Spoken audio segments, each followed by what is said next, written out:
your senior postgraduate courses, not even in your graduate, but no, simple postgraduate courses. So it has to be during, if you do PhD or do research in this area or area that relates to considerable material properties. For example, if you're working in biomechanics, developing some theories there. If you're working on soft robotics, developing some theory there. Large deformation problems, large strain, large rotation problems. Then these things you have to study, through a course or through yourself or through the research publications. So we are going to deal with just the superficial layer of considerable relationships. More things you have to deal with yourself. If you are interested, I'll share some links with you. I'll share some notes with you. Mine, not my own notes. I'll share them with you. If you please go. If you are interested, go through them. But it's not necessary that you have to go through them. Okay. So you can go through them. I'll put a separate section called extra materials. I'll put them on this extra materials. I'll put those materials with proper permission from the person who wrote those materials. So you have to maintain the, what should I say? You have to maintain the copyright issues or copyright things. So you can use it probably because I will request them for you only, for you only. So if he gives permission, you can use them whatever way you want, but with proper citation. You have to tell that this has come from this place. Okay. A few things we note that the course right now is between stress and strain, the relation between stress and strain, and we have learned a few things for those relationships. We have learned Hooke's law for normal stress. We have learned Hooke's law for torsional stress or the shear stress. Okay, stress and strain, stress in both the cases we have learned. They are governed by governed within the linear zone of the material, and we are going to deal with the linear zone here also. We are not going to go out of the linear zone in this class. Few things we also noted, what is the stress strain curve, how does it look, the stress strain curve for different kind of materials. We have seen stress strain curves with a proper stress strain, typical stress strain curve, and we have seen that this typical stress strain curve is not seen in many materials except for steel. That also this region, yielding region, is very small, not very high, very large. And then we have understood few things. What is the elastic behavior, what is the yielding for material, and we have learned this is important, Hooke's law, and we're going to use it today, left and right. Okay. We have also understood what are ductile materials, what are brittle materials, and we have seen that this ductile material actually show you a large space before it fails, so it has more toughness. If you see, it has more tough. Sorry, this way, it has more toughness, and therefore it shows a lot of signatures before failure. Whereas brittle material will just fail without giving you any indication, so its toughness is less. So the energy that a ductile material can take before failure is much higher than the energy that brittle material can take before failure. And that's why ductile materials are mostly used in engineering constructions. Another important concept that we discussed in the last class was strain energy concept and strain energy density concept. Okay, these two are very important. Strain energy density is strain energy per unit volume of a material, and strain energy itself is the amount of energy that is stored, or the amount of work that is done on the material structure or material member by the external agency that is giving that force or deformation. Okay, and that energy, if you divide by the volume of the member, then you get strain energy per unit density. And it has a very straightforward relationship. It just strain energy density is half into sigma into epsilon. Remember, this half into sigma into epsilon comes only when it is a slowly varying load.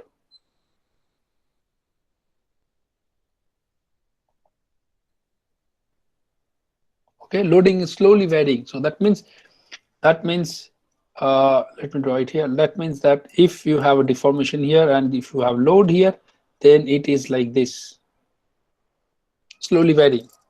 That means as the load increasing, the deformation is increasing. It's not something where the load is suddenly given and the deformation goes on. Okay, not an impact. Okay, not an impact.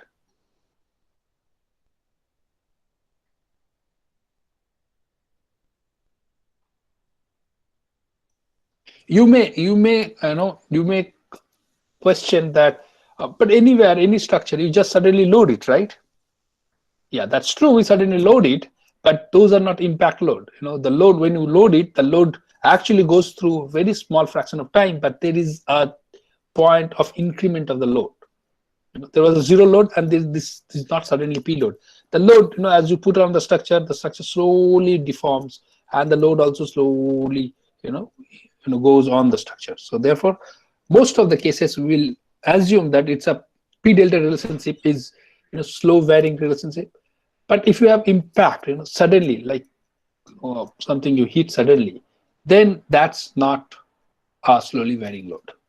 In that case, your load deformation curve will look like this. We'll deal with this a little bit later in the course. The P has been suddenly applied. There is no increment in P. The whole value of P has suddenly come onto the structure, and the deformation is like this. In that case, your area is not half. It is P into delta. Work done is P into delta. So not half. In this case, it's half. Okay? So in this case, this is my work done. So that's the difference. That basically the difference, and that difference will lead to a lot of different results.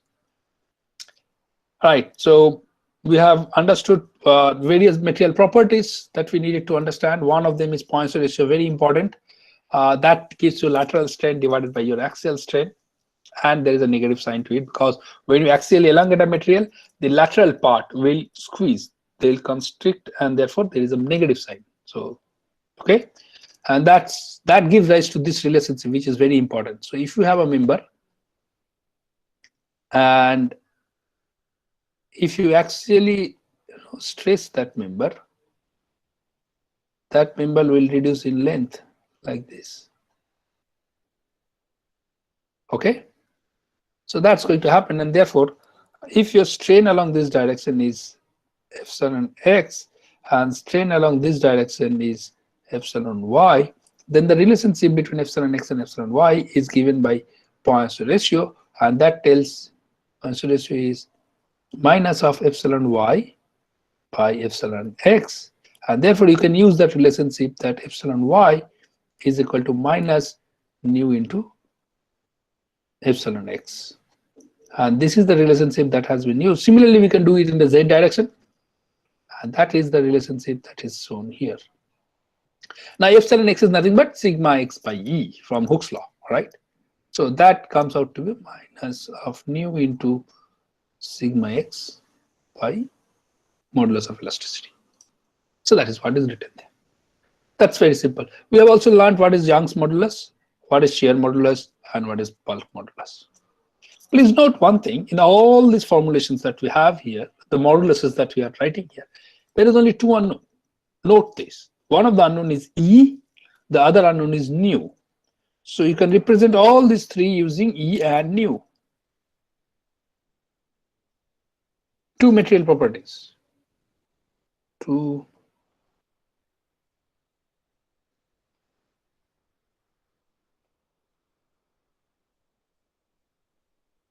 okay, only these two. Or you can represent in either of these two. You can represent everything with respect to Young's modulus and shear modulus. You can represent everything with respect to shear modulus and Poisson ratio. You can represent everything with respect to bulk modulus and shear modulus. So either of these two can be used to represent the four. There is a chart in Wikipedia if you want to see. There is a chart in Wikipedia which shows how to represent each of them.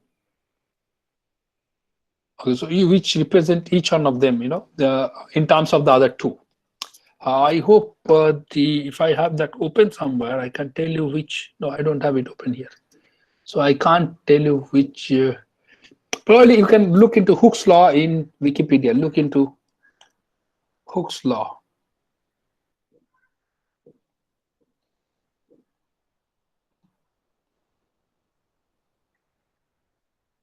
Wikipedia, and probably you might get the relationship I'm talking about. If you don't get, please let me know. I'll search and give it to you again. Right, now coming back to materials, if you have been given a material, I will answer your question, Subham, little later. If you have been given a material, and you need to find what kind of constitutive law or what kind of rule that is going to connect the stress with the strain. If you need to know that, then you need to know what are you looking for, what is your interest, what is your final goal, what are your objectives. These objectives will define what material property you are going to take, and that material property or that kind of material will deal with what kind of constitutive relationship you have to follow. In case of materials that are not in 1D. In 1D, it's very straightforward, right?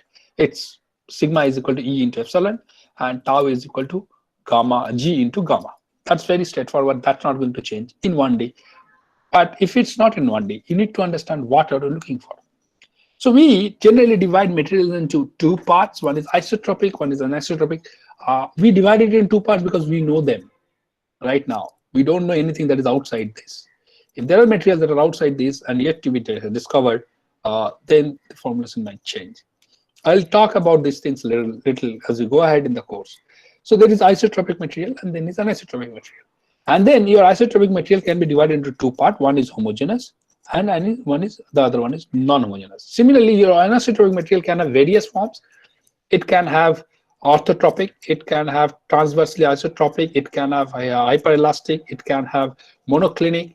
So a lot of different variations are there in anisotropy, between isotropy and anisotropy, completely anisotropy. And these divisions will again have two parts. One is homogeneous part, one is non-homogeneous part.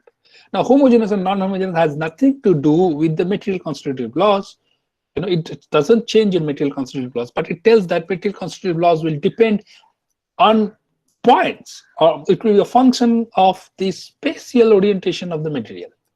Okay, so I'll deal with this. I'll talk about these definitions. In just next slides, these are there. What is homogeneous? So we need to understand what is isotropic homogeneous, because this is what we use in most of our understanding of engineering materials. This is what we use, isotropic homogeneous. Unless you go to special materials, smart materials, or unless you work in very specialized areas, you need not go to other parts of this constitutive relationship. You have to deal with only relations that are for isotropic homogeneous material. Presently, we do make a lot of composite materials. It says composite has become a very big industry in aerospace, in automobiles, in shipbuilding, in everywhere. Everywhere. So in those cases, you don't have isotropic material. You can have a transversely isotropic material. You can have an orthotropic material. Okay, so we deal with those things in special cases. In this class, I'll just talk about these things, but more detailed study you have to do if you are interested on that. But mostly, any engineering material that you take, they will be designed assuming they are isotropic homogeneous. Even for composite, when you go for easier designs, you want to do an easier design, easy calculations, quick calculations, you have to assume them there is a homogeneous pattern. You have to homogenize the material properties and then solve them to get a quick solution. And then probably you can do a detailed analysis using finite element, using some other numerical software, or you can do there are a lot of composite based analysis. Those also you can do. But if you want to have a quick analysis, quick solution at your hand, then you have to do equivalent, equivalent models. You have to do homogenization using equivalent models and solve them. Right. So homogeneity is depends on the material space. That means your material properties, material and thermal properties. Please note both material and thermal properties like E, G, nu, or alpha is the thermal property, are not function of position. That is, it does not depend on XYZ condition. By which we mean is, if you have a material, let's say I have a member body here, an axial member. I always draw an axial member. I don't know why. Maybe it's easy. If you have an axial member, and that axial member will have many points in it, right? Many material grains. And the positions of these material grains will be given by some XYZ coordinates. X, Y, Z coordinates. The position of this will be given by X, Y, and Z coordinates. And in such cases, if it's non-homogeneous, then each material is not alike the other one. Right? Any two material grain you take in different position, they will be different from each other. And if they are different from each other, the law of Hooke's law may, it will be valid for all the points, but the constant E and the constant nu will vary because the materials are not identical. Okay, it's like a mixture, it's like a mixture, a non-homogeneous mixture. If you have a non-homogeneous mixture, then the material property for each of the particle will be different. And if the material property for each of the particle is different, then it depends on the spatial orientation of the materials, and therefore it becomes non-homogeneous. So for homogeneity to hold, you need to assume that the material is similar all through. When I say similar, that means its properties, mechanical properties, are similar all through. They are not changing with position of the material grains, right? That's what we call as homogeneous. When you talk about isotropic, we mean the material properties that we just discussed, E, G, nu, alpha, are not direction oriented. They are same along all three directions. So why is stress concentration here? So it's like, you have this material now, isotropy. You have the same material. Let's say it's a bit 3D diagram. Okay. Now, this material, any point you take, material point you take, that will have X coordinate, Y coordinate, and Z coordinate. The isotropy says that if you take E of the material, it will be same along X, same along Y, same along Z. If you take nu of the material, nu X, nu Y, nu Z will be same. Even if you take, so that means that if you load the material along X direction, it will give you some deformation. If you load the material along Y direction, it should give similar strain in the material. Same if you load it along Z direction, it should give you similar strain along Z, X, and Y direction. Okay, so it becomes independent of direction of the orientation of the material. Now, how can it be different? Let's say I have a composite material. So what I did, let's say I have a composite material. So I have something, a material like this. Okay, let's say that is again a 3D picture, and they have been tied up with some fibers which run like this.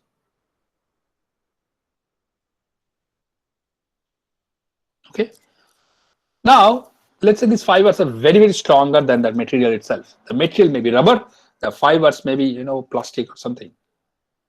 Okay, very strong. When you try to pull it, let's say you want to try to pull along this direction, the fibers being axially very strong will allow you a lot of stiffness. It will not allow you to move larger. Okay, but if you pull it along this direction, the material may not be strong along that direction because fibers are not oriented along that direction. Fibers are only oriented along this direction. Therefore, fibers axially very strong, so they are giving you a lot of stress, a lot of stiffness along this direction, whereas the fibers are not oriented along this direction, Y direction, and therefore they do not give you any resistance along Y direction, right? So it's free to move. So therefore E along this direction and E along this direction will be different, right? So therefore the material will lose its isotropic property. It will become transversely isotropic or non-isotropic. Let's say non-isotropic. It's not isotropic. It can be anisotropic, it can be transversely isotropic, it can be orthotropic, whatever. Right? So when I say isotropy, I mean that E along X, Y, Z direction are same, nu along X, Y, Z direction the same, alpha is along X, Y, Z direction are same. Okay? Good. Now what do you mean by orthotropic? Orthotropic material, we will discuss a little bit later, orthotropic material, but they are not isotropic material. They have three along the three different directions, they have these three different E. So for example, this is one. Along X direction, they will have EX. Along Y direction, it will have EY. And along Z direction, it will have EZ. Okay. Along three direction, it has three different E because the material has been designed based on that. That's why it's an orthotopic material. A very good example of orthotopic material is wood. If you take a common, wood that you get nearby any tree wood, you will see the tree wood has fiber orientation along different directions. And based on this fiber orientation, they will have different E along different direction. And you will see that it's easy to break wood in particular direction than in other directions. So it depends on the modulus of elasticity of the wood that will be different in these three different directions. Yeah, wood. Yeah, it's written here. An anisotropic material is the material that doesn't have, that doesn't have any isotropy. It is different along all three directions. It is different along based on rotation also. So if you rotate an isotropic material, if you have, okay, and then you rotate it,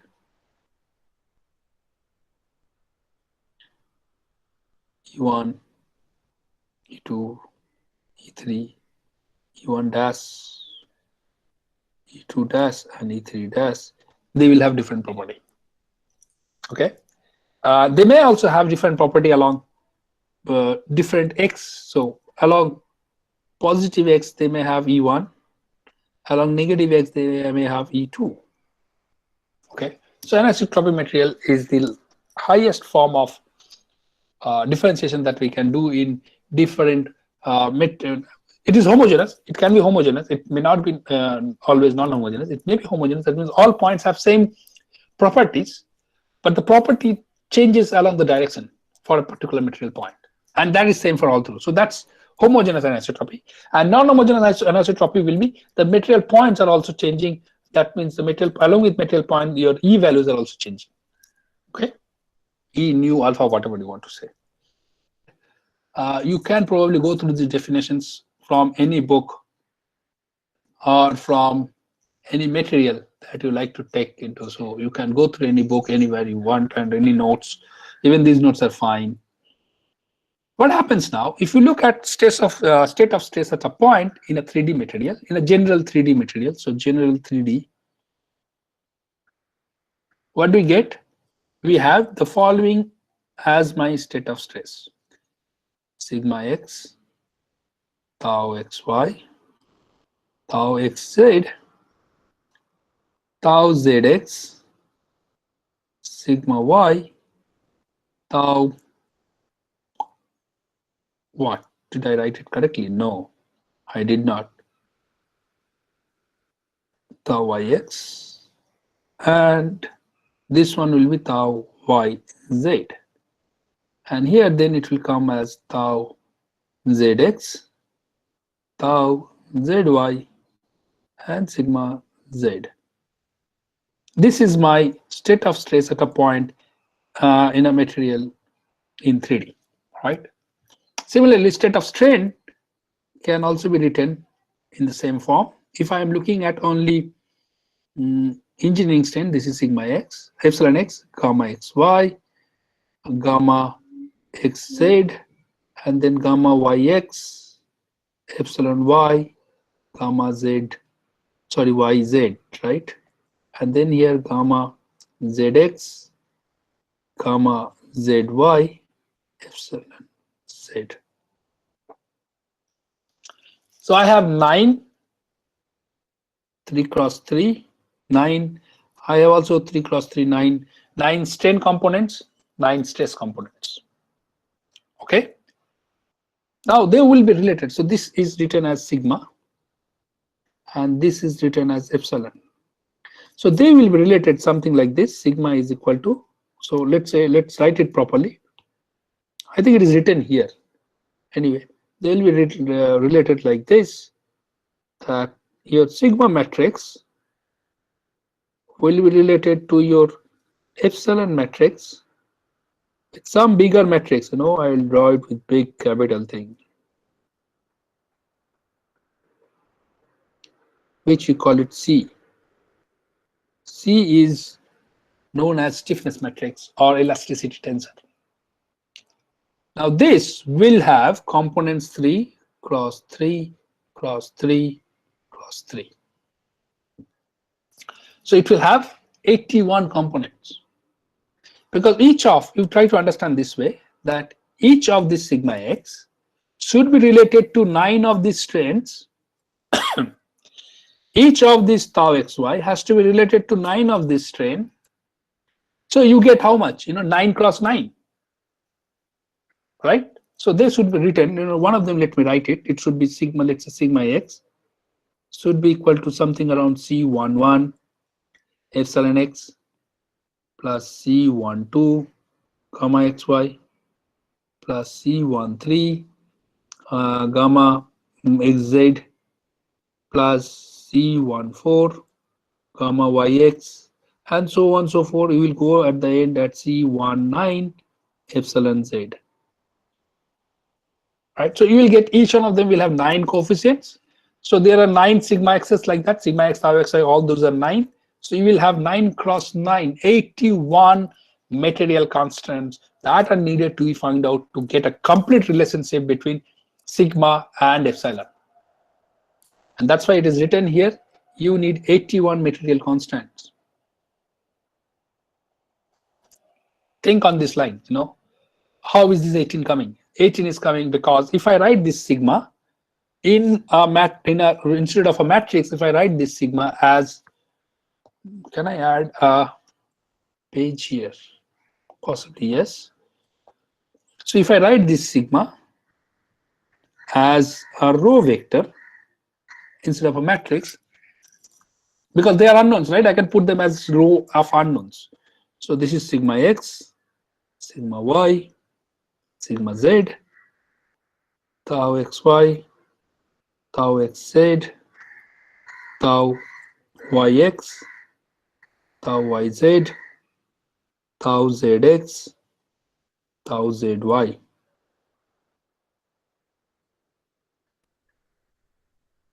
How many are there? There are 1, 2, 3, 4, 5, 6, 7, 8, and 9. So this is 9 cross 1. Similarly, I can write strains also in the same fashion. Epsilon equal to, there will be a big bracket here. I have epsilon x, epsilon y, epsilon z, and then I'll have gamma xy, gamma xz, gamma yx, gamma yz, gamma zx, gamma zy. This is also 9 cross 1. And therefore, the material that is going to connect these two is going to have 9 cross 9 elements within its matrix. The C matrix will have 9 cross 9 elements. Therefore, you need to know 9 elemental values. All of these actually represents a material property. How does this represent a material property? How is sigma x related to epsilon x? Is a material property, right? Maybe with respect to E, modulus of elasticity. How is sigma x related to epsilon y? That's also a material property, right? And that's, probably it's nu. That nu is relates this one with this guy. Similarly, how is sigma x related with epsilon z? How is sigma x related to gamma xy? Each one of these. So each one of these will give you one material property, separate material property. So there can be 81 independent material properties if you consider 9 stress components and 9 strain components. And you need to find all of them through experiments, right? 81 material constants you have to find through experiments. And believe me, there is no experiment that has been developed which can find more than 10 or 11 material properties currently. And that too, not many labs will have 10, 11. Most of the labs, general labs, will have only to find maybe 4 or 5 of them, not even 11. Okay, only very specialized lab around the world will have properties that can find 10 or 11. One of them is we have a lab in SM called SMC, Smart Material Characterization Lab, that can determine 11 of them. Okay, so now let's go ahead. Now there is good news. There are a lot of good news. One of the good news is we know that this stress components are not all of them are independent. Stress matrix is a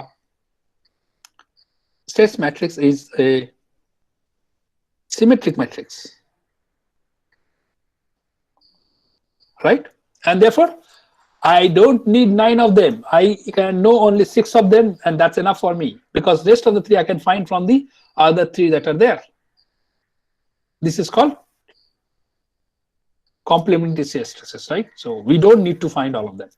Similarly, in strain also, I don't need all of them. I need only 6 of them, not all 9 of them.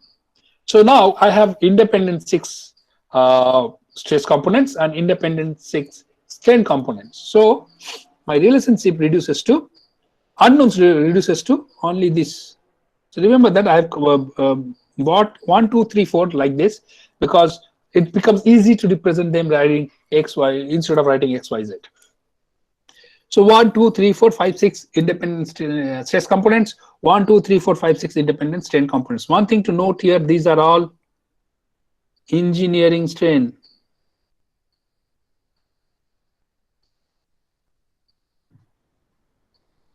They are not tensorial strains, because when you go to stress strain relationship, we mostly deal with engineering strains. Back to engineering, not in tensor. So you can see that there are 6 components in stresses, 6 components in strains. Therefore, my C matrix is going to be 6 cross 6, right? And this 6 cross 6 meaning now I have 36 unknowns to be determined. So from 81 we reduced to 36. So we have reduced from 81 to let me write it better way. We had 81, we reduced to something called probably 54, and then that we reduced to 36. We reduced from 81 to 54 using symmetry in stress matrix, and we reduced to 36 using symmetry in strain matrix. And from here we will further reduce to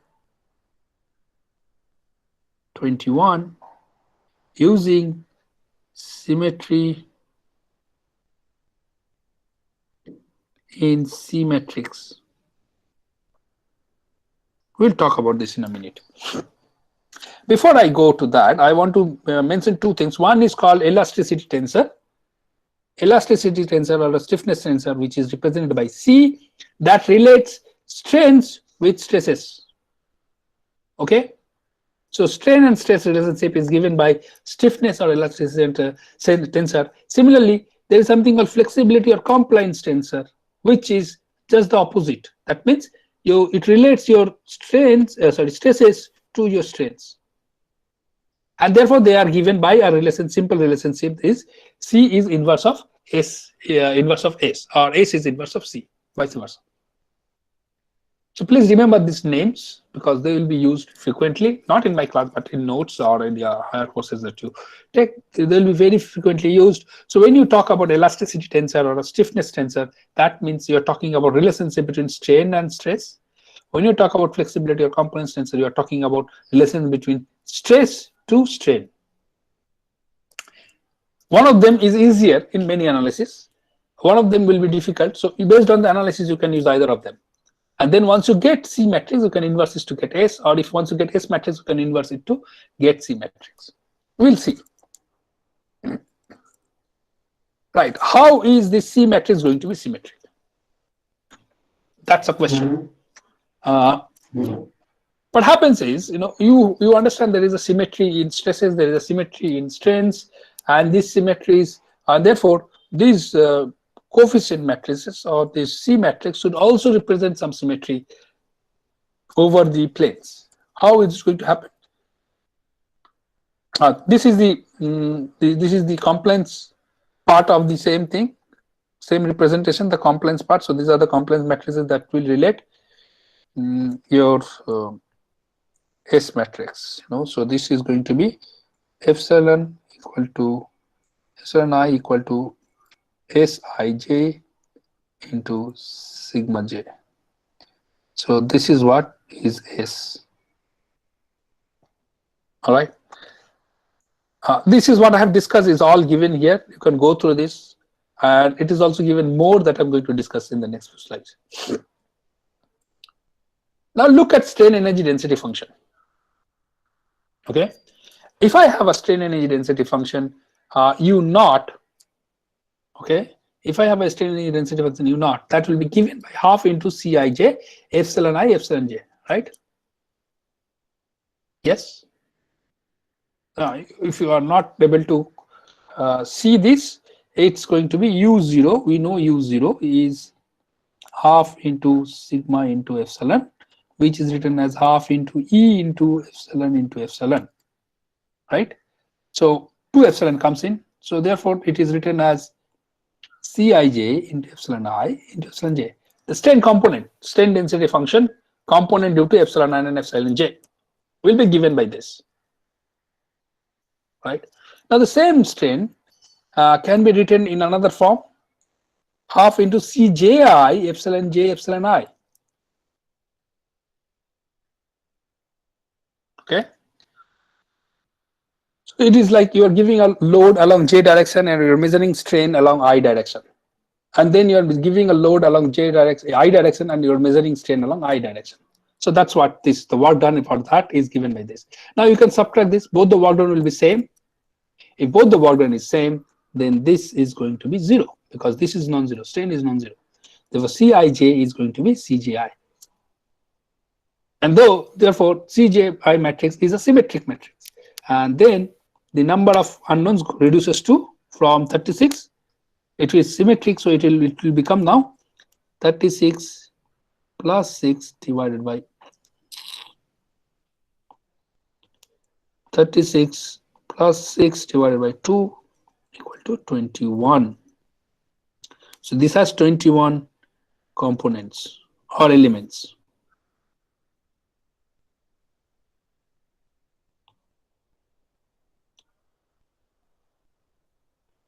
Okay, so now you see we have reduced from 81 to 21 just by taking symmetries along different stress, strain, and compliance matrix, or elastic matrix.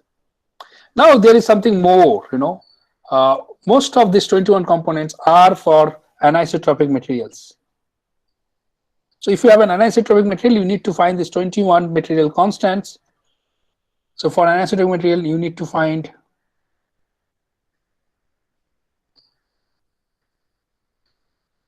21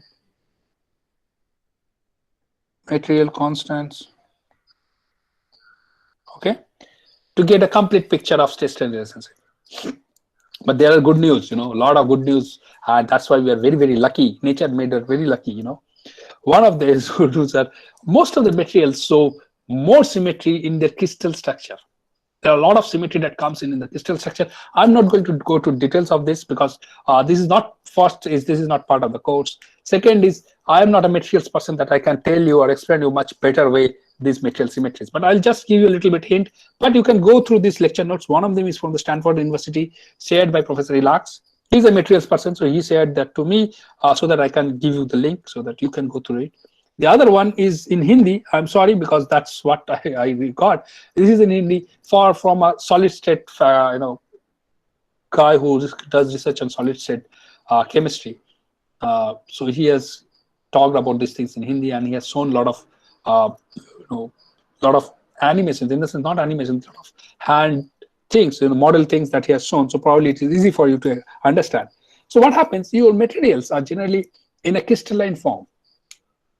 And if the crystal materials, if they are in crystalline form, they have to show there will be some symmetry in the crystal. If there is no symmetry, then it's an anisotropic material. If there are planes of symmetry, then we can further reduce the number of unknowns that are needed to understand the material. One of them is, let's say we are looking at only one directional symmetry, symmetry along one plane. That means what? Your initial XYZ coordinates were this, or x1, x2, and x3 coordinates. Now what you do, you flip it. Okay, flip it along about this plane. So when you flip it, what happens is x3 comes downward. It becomes x3 dash. So new coordinate systems are x1 dash, x2 dash, and x3 dash. Okay. Now if you see, you do an experiment on that material, and if you see that your E is varying, so there is E1 here, and let's say E2 here. If they are varying, then the material is not symmetric about this plane. If they are not varying, therefore the material is symmetric along this plane. And if it's symmetric along this plane, we can use again strain energy principle to show that the relationship of stress strain or along this plane and along this plane are same, and therefore a lot of reduction can happen. I'll share one note, a handout note for a higher level course. I'll share it with you so that you can go through it and understand in a much better way how it is reduced. So it will be reduced from 21 to 13. Okay, then you can show your another plane. You can take another plane, which will be another this plane, and if the material again shows a symmetry, that means the properties are same along about this plane. If you rotate, if you flip the material crystals, you get the similar properties. Then it becomes orthogonal material. Okay, because this is orthogonal planes, and then it will show 9. You need only 9 unknowns to be solved. Then the material can show this and these are same, because this is also another 2 planes but in the different directions. Okay. Then what you can see is the material is same along all direction, but only on one direction it is showing a different property. That is called transversely isotropic. That means you can assume that you have a material, that isotropic material which has been filled up with some separate material along it only one axis. Therefore it shows different property only on one direction. Then it's called transversely isotropic, and for that case your number of constants reduces to 5. Now when you have all isotropic, everything is same along all directions, the number of unknowns reduces to 2. Okay, I don't know whether I've written that here or not. So this is what it is. Transversely isotropic is here, orthotropic is here, and isotropic is here. So this needs 9 constitutive properties, this needs 5 constitutive properties, and this needs 2 constitutive properties.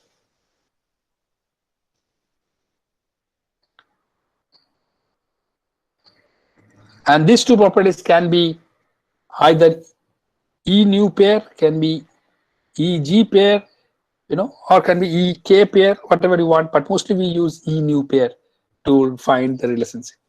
Okay, this is an orthotropic material wood that shows orthotropic property. Okay, as you can see, these properties will be different because these are layered here, right?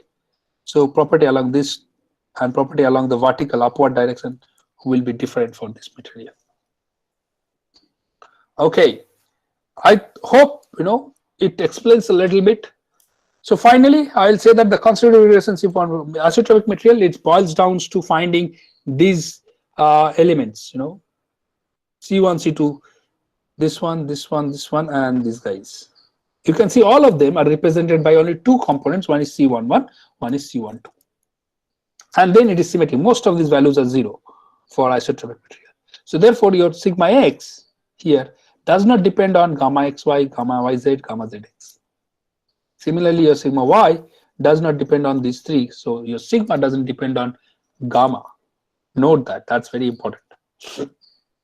Okay.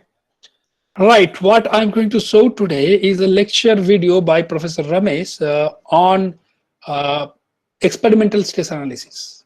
Professor Ramesh works in digital photoelasticity, where we can see how stress varies across a particular element can be seen through your own eyes. You don't need, and it also gives you, through experiments, it gives you values for stresses across different position of the or different point of the material, which which is very difficult if you want to get them through calculation. SOM doesn't give all the related formulas to find these things, but SOM forms a fundamental course for developing further to get these values of stress strain across the element. So the first example is Professor Ramesh, what he is showing in his course. It is a module 1 lecture 2 of engineering stress analysis course. So that's an introduction. This is a spanner, and he wants to see how stress varies across a spanner while you tight a bolt. Okay, that's what is the objective of doing it. So here is a bolt, as you can see, and he's trying to tight it, and this is acrylic sheet, and these acrylic sheets are the one that you can use to get digital photoelastic images. So this is what he's trying to do. The student who is helping here, the student or the TA, is tightening it as you tight. As you can understand that when you tight it across, your stresses increase, right? In the beginning, it will be very loose to tight, so you don't need to give much force. So the stresses won't be high, but as you go on tightening it, as it gets tightened, your stresses across these joints, across these points of connections, contact points will grow up.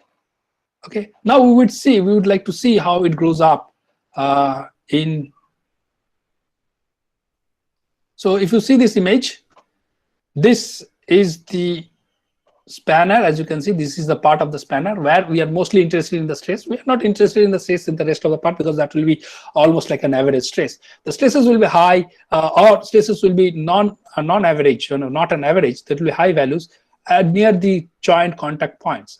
And as you can see, we will go ahead. Can you all guys see this, or shall I increase the size? Yeah, probably this is better.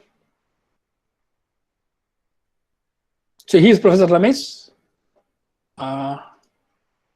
Yes, you see, as it tights, right now there is no stress. You cannot see anything because this is very loose right now.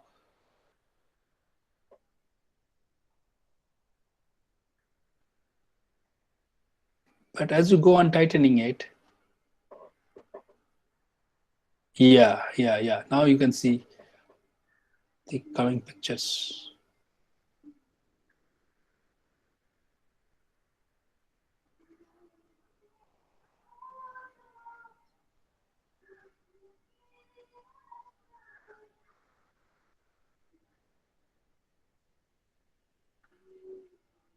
You see now, you see the stresses that are generating. Sir? Yes? We are not able to see the videos. Why? All we can see is click to exit. What you are seeing? We are just seeing a window. Okay, now we can see. Yeah, now we can see, sir. Now you can see, okay, the full screen it is not showing. Okay, fine. Now you can see it. Is it properly visible? Yes, sir. So I'll just go a little bit back. Yeah, so this is the picture, this is what we're trying to do. We're trying to tight the nut here using the spanner. And as the nut gets tighter and tighter along the screw, along the bolt, you get more and more stresses. As you can see now, the stresses are growing in the nut as well as the contact points. If you look at the contact points, the stresses are quite high. And then it grows across as an average stress. And these all lines in the colored lines, if you see these colored lines, each color line provides you as iso stress. That means the stress along this line, sigma 1 minus sigma 2 is constant. Okay, each of this isochrome, the stress is same. Well, I don't know much details on photoelasticity, so you better go through this lecture note. If you are interested, I'll just copy this and paste it. But do give your feedback. That's important. That's the bargain. You can see how the stresses are growing, increasing, and he can show it from 1. So this is the first level, second level, and as you go tightening, he goes up to the 10th level, where the stresses are very, very high. See this picture. And as I said, the contact points, this is one of the contact points where the spanner and the nut connects, and this is one of the contact points. And as you can see, the stresses are very high because there are a lot of fringes. These are called fringe. Okay, these lines, each of these lines are called fringe, and they show different strain or different stress value. So the fringes are all circling at this point. They're converging here. They are converging here also. That means these are high stress points. Okay. And then I'll stop the video here, this one. I'll show you the next one, which also he has said me to show all of you. I hope you can see this. But these things you cannot solve in using SOM or using any advanced technique in a closed form. You can do approximate finite element. As you can see the finite element picture here. That also shows you high stress at the contact points. These are the contact points and the points where there is a change in orientation of the element or the cross section. Those are the points where you get high stress. You see now, this is the finite element simulation, which also show, you see the stress patterns are quite high here.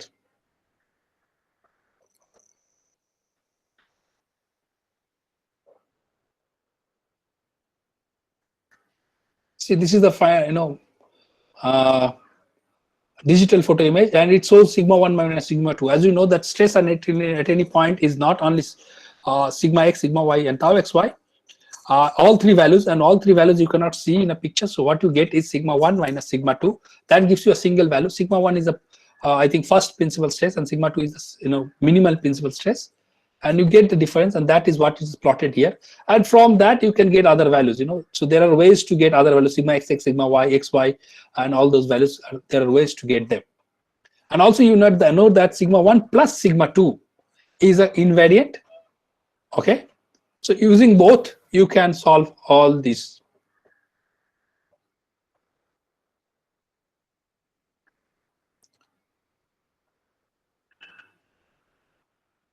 And the stress patterns are shown here. That means the highest value is at the red zone, and the zone reduces. This is green. Blue is the lowest stress zone. So you can see green is the much lower than yellow and red. So these are the zones, as you can expect, that these are the connection point where the forces are acting, and therefore that will have the high stress. And these are the free zone, right? So there won't be much stress at those free zones.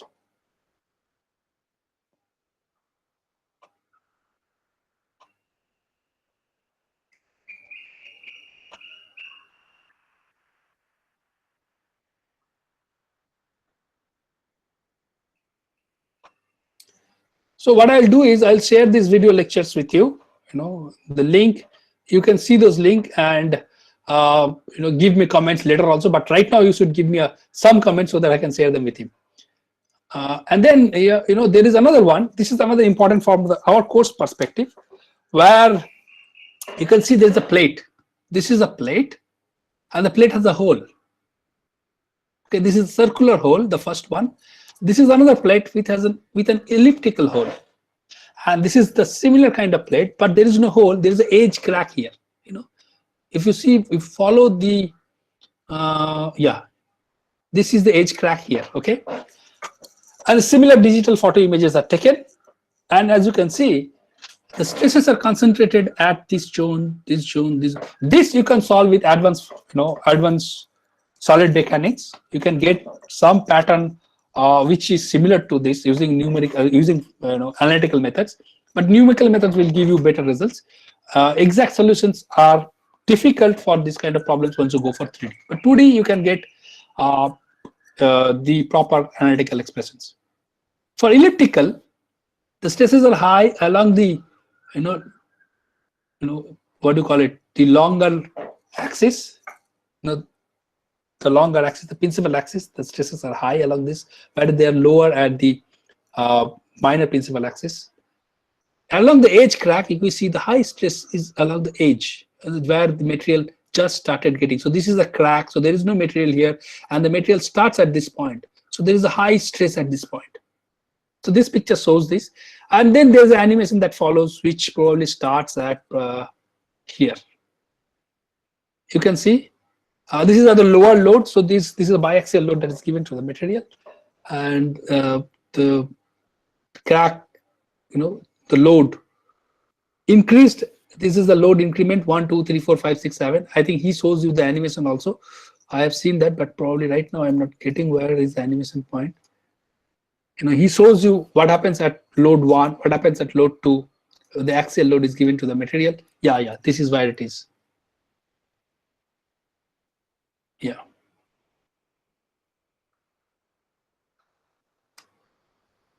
So this is at the 7th level of the load. That is the highest load that this age crack can take, is the 7th level of the load. You can go through the details of the lecture in the lecture itself. What was each load and delta load that was given.